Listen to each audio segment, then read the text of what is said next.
It was supposed to be just a routine trip across the dark Manitoba countryside. But just outside of the small town of Portage-la-Prairie, an unspeakable act took place.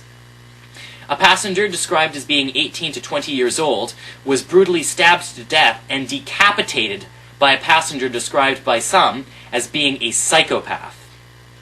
Here now is the CBC News interview with one of the passengers who witnessed that unspeakable event. We picked up the attacker, I believe it was in Brandon. I'm not sure exactly where we picked him up, but he got on the bus.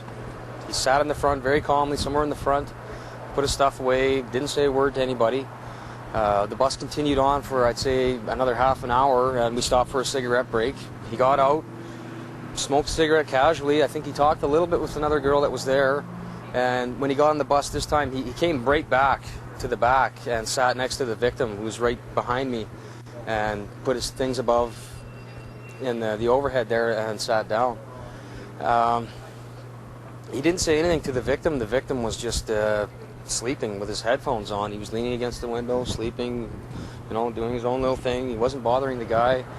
I didn't hear any words at all exchanged between the two. I didn't see the attacker, talk to anybody else but the one girl there.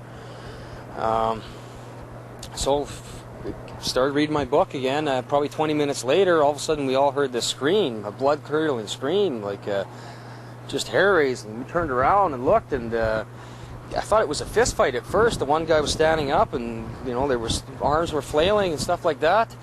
And but then I saw the guy had a big freaking Rambo knife, hunting knife, and it was covered in blood. And he just kept going at the guy. It was like it was a robot, though. The guy had, he wasn't screaming at the guy, or he wasn't in a rage. It was just very calmly killing the guy.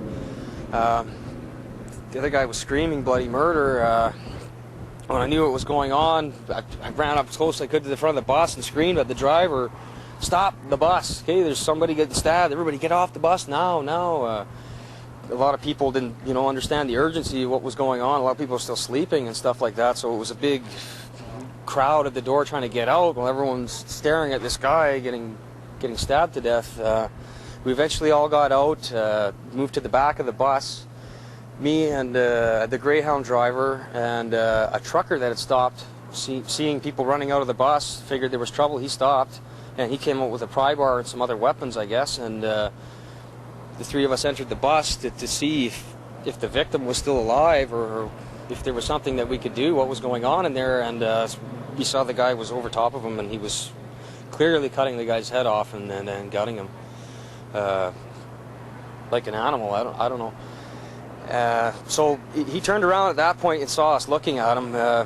He started moving toward us. We all jumped off the bus. The three of us jumped off the bus, and the bus driver tried to shut the door, but the guy was already at the door before that, and he was slashing at us. He had his hands out the door. He was trying to pry the door open, and I was sitting there holding the door shut while this, he's slashing at us, and the driver's trying to push the button closed. Yeah, the attacker ended up getting a good push in there and pushed back, and his arm came out too far. The both of us ran around the bus and came back around again. We didn't want to lose sight of him, so looked under the bus to see if his feet were there, and he wasn't there, so he was still on the bus. So we ran up, pushed the closed door. He was stuck on the bus. Three of us sat there against the door, waiting for him to come out. He kept coming to the front and trying to push the buttons to get out. He went into the driver's seat, and it looked like he was starting the bus. We yelled at the bus driver, he's gonna take off in the bus.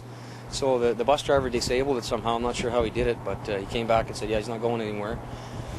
At that point, we were still all guarding the door, and we watched him return back to the victim.